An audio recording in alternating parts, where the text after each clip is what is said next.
and then I'm going to start recording. Okay, Regan.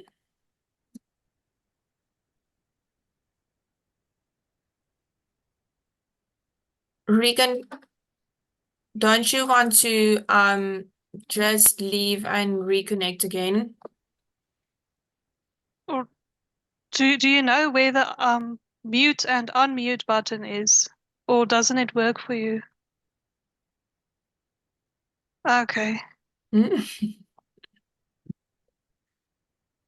Okay. So the students from question 1, could you please start with stating your name, surname, and student number? Okay, hello guys. My name is Angelique Hart. My student number 41442 and I am doing question 1. Hi everybody, I am also doing question 1 with Angelique. I am Krishna Pinar and my student number is 260585588. And I will be mentioning the right that's been violated.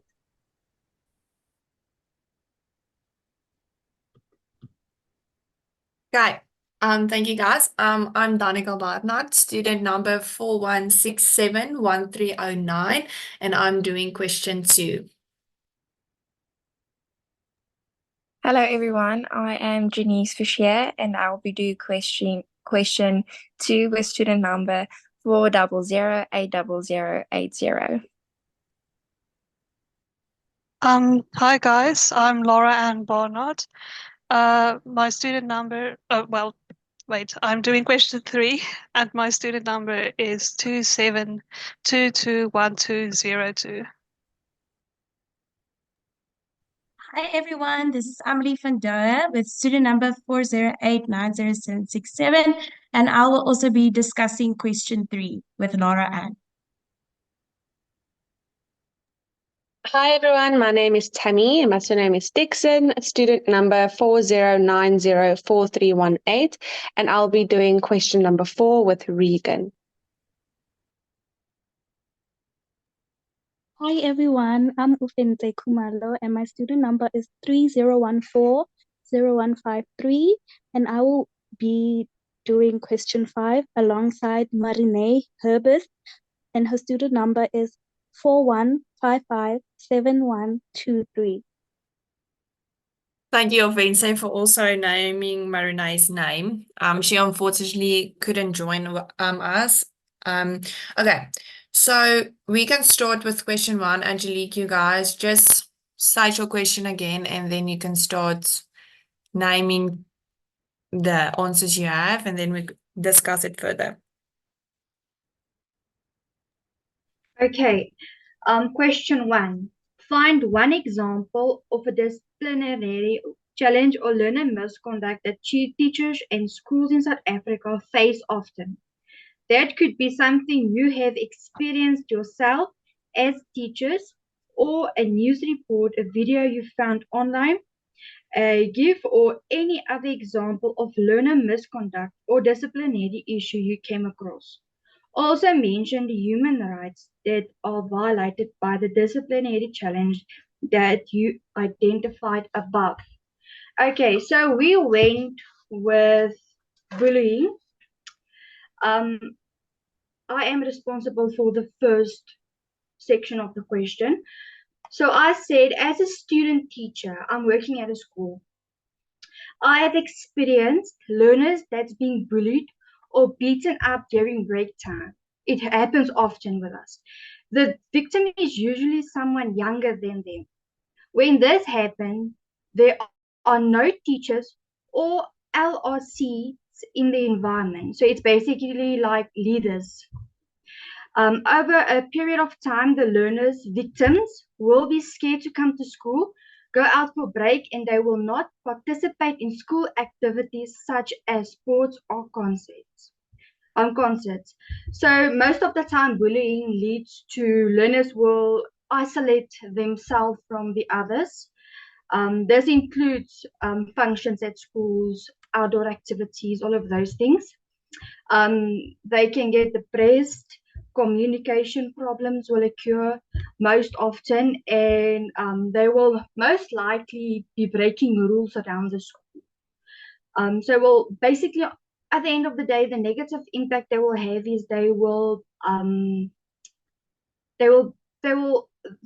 like the way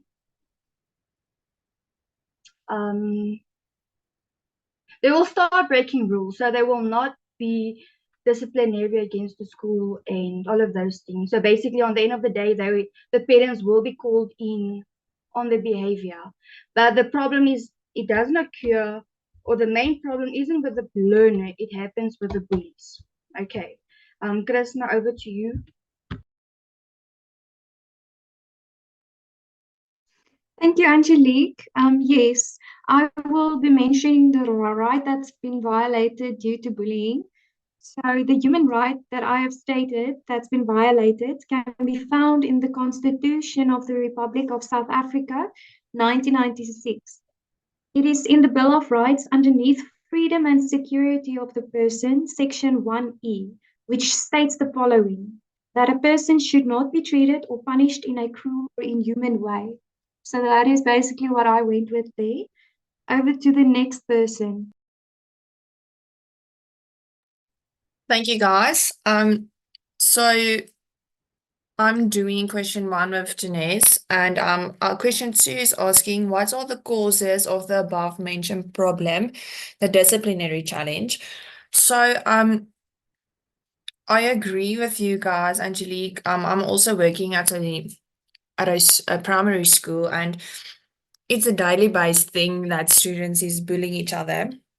But one thing we recognize is these students, mostly, if you investigate the situation, most of the times I see that it's children with it's not going good at home, and they're not getting enough attention at home, without saying it so rudely. So I'm going to ask Janez we have an answer, so I'm going to ask Janez just to give our answer in broad. Hello everyone, so I'm doing question 2 with Danica, and this is our answer. We said that we think what causes learning disciplinary challenges such as bullying. Some of the main problems come from internal family issues, children who experience being mistreated or have a sense of loneliness at home, and they may act out their anger and frustration by bullying others at school, or even sometimes want to treat another peer as they are being treated at home. This goes hand in hand with the child seeking attention. The urge to act out because they most likely doesn't get any to little attention at home, and due to that, the bullying others to get attention, although it is the wrong attention that they are seeking. This can lead to learners having mental health problems, such as depression or anxiety, which can cause a learner to act out and engage with bully behavior as a coping mechanism for their emotions. Thank you. Going to stop there. Is there someone that wants to add something to question 1 and question 2?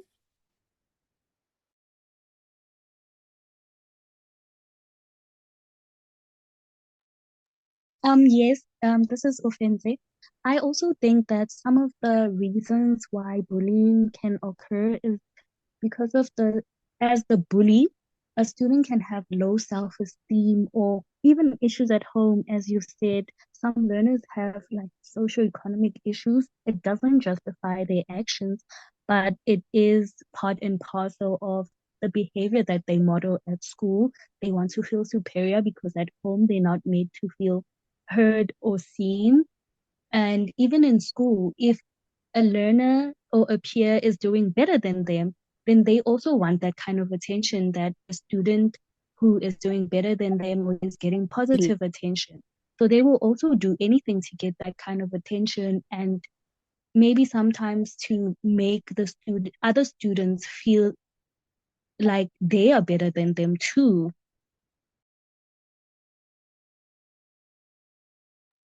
Yes, I totally agree with you, Fancy. Thank you for adding that. Someone else, or can we move on?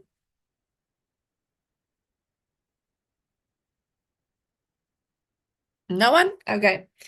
Would the students of question 3 then start for us, please? Okay, so both Amelie and I have 5, so we have 10 strategies. The question is brainstorm at least 5 strategies of positive learner discipline that can be used to solve the problem that you identified in number 1. So I would appreciate your critique. Okay, the first one is do not humiliate the victim or the bully. Ask the bully questions that would evoke empathy, like how would you feel if someone did this to you or to your friend? The second, the bully can write an apology note to the victim. This way they have time to calm down and reflect on what they did. The third is I have a meeting with the bully and their parents. Ask if the learner has positive outlets, for example, doing sport or learning an instrument. If not, recommend that they start. The fourth is have a LO lesson on bullying and have learners do a project on it. And during the project, they can answer questions like, why do people bully each other? How does it make them feel? And the last one from me is read stories in shared reading, which features bullied characters, and discuss the negative effects and feelings bullying had on these characters. Okay, that's all from me. Thank you, Laura. And so I've also listed 5 strategies. So number 1 is to have a box where bully victims can write a letter and address the form of bullying and the person who is bullying them so that the school can identify the learner and schedule a discipline meeting with the victim as well as the bully and his or her parents. And then number 2 is to integrate different positive behavior values or anti-bullying themes in assembly sessions, such as respect, kindness, democracy, equality, resilience, tolerance, and understanding. And then number 3 is to integrate anti-bullying themes into life skill lessons. For example, a lesson based on the meaning of bully and the different types of bullying. And then number 4 is to encourage motivational speakers from outside the school to come into the school and deliver anti-bullying sessions in different ways to engage positive learner discipline behavior. And then the last one, number 5, is to put highly visible anti-bullying posters up on the walls throughout the school, such as in classrooms, on playgrounds, and in the assembly hall to promote positive learner discipline. Thank you. Thank you, guys. I'm happy with that. Sounds good. Is there someone who would like to add something?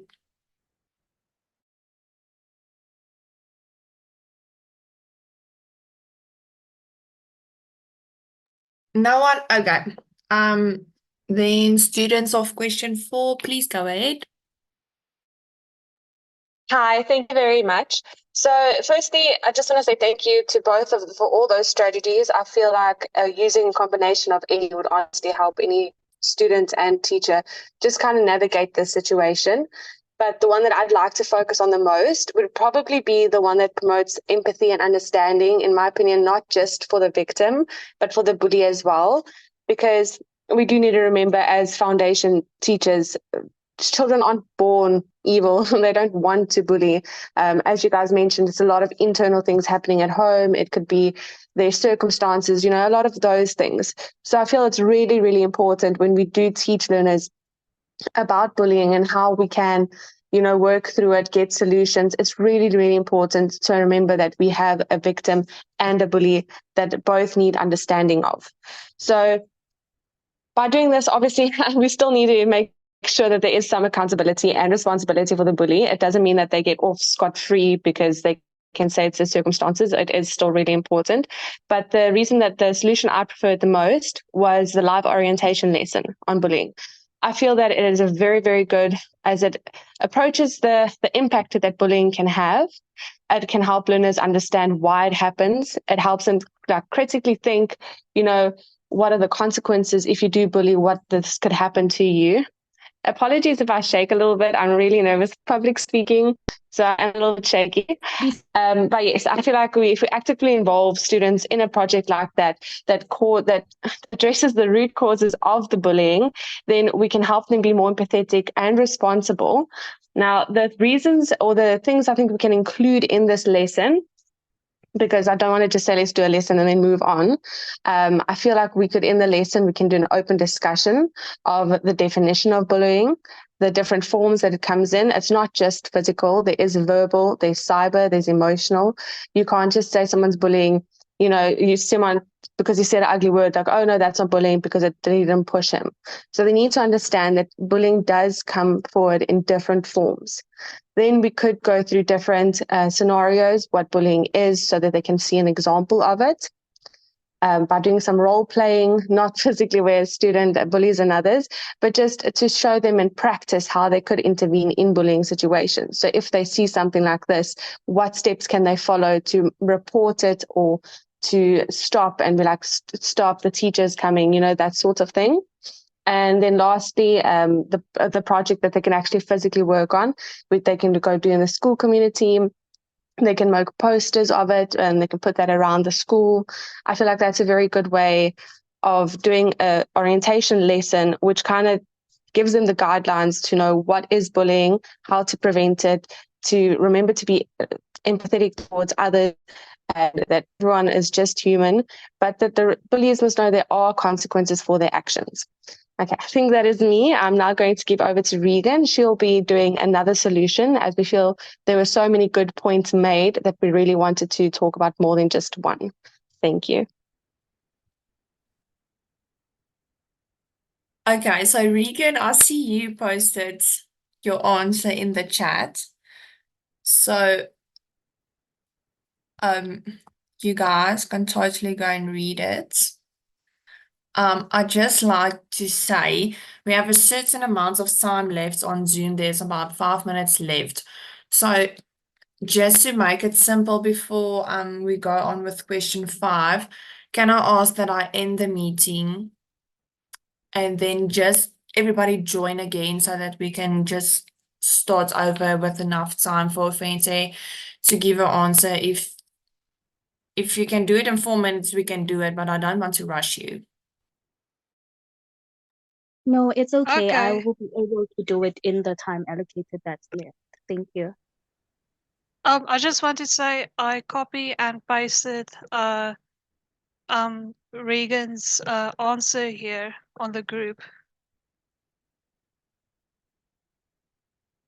so that we don't forget it. Okay, thank you. So, Fence, do you want us to leave and then you'll give your answer?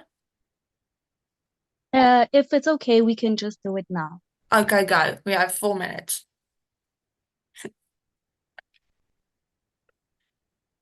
Okay, so I agree with what Tammy and Regan are saying.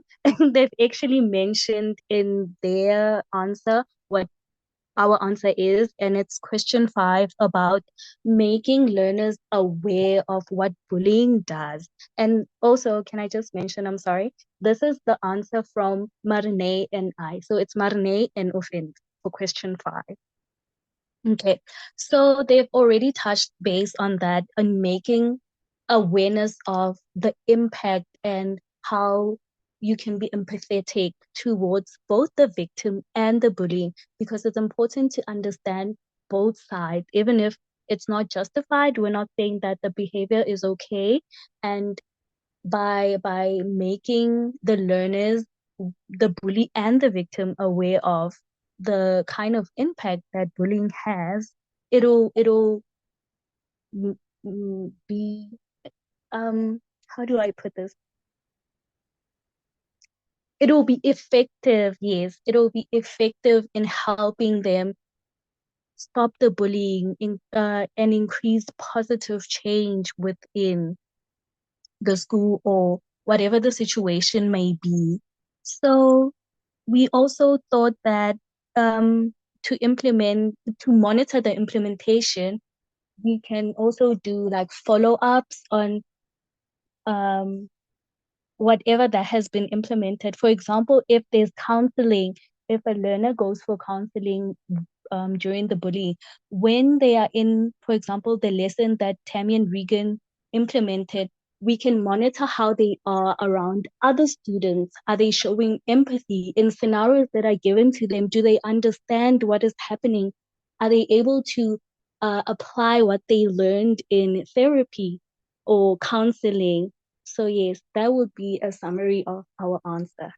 Thank you.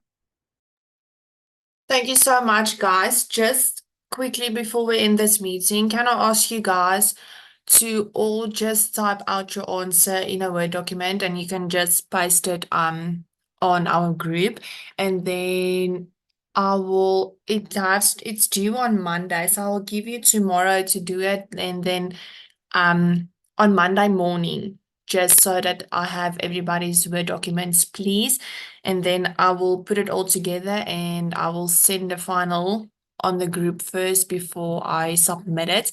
As well as please also state your name and surname and student number and the question in your Word document so that it doesn't get mixed up. Thank you for your time, everyone, and your patience and all your hard work.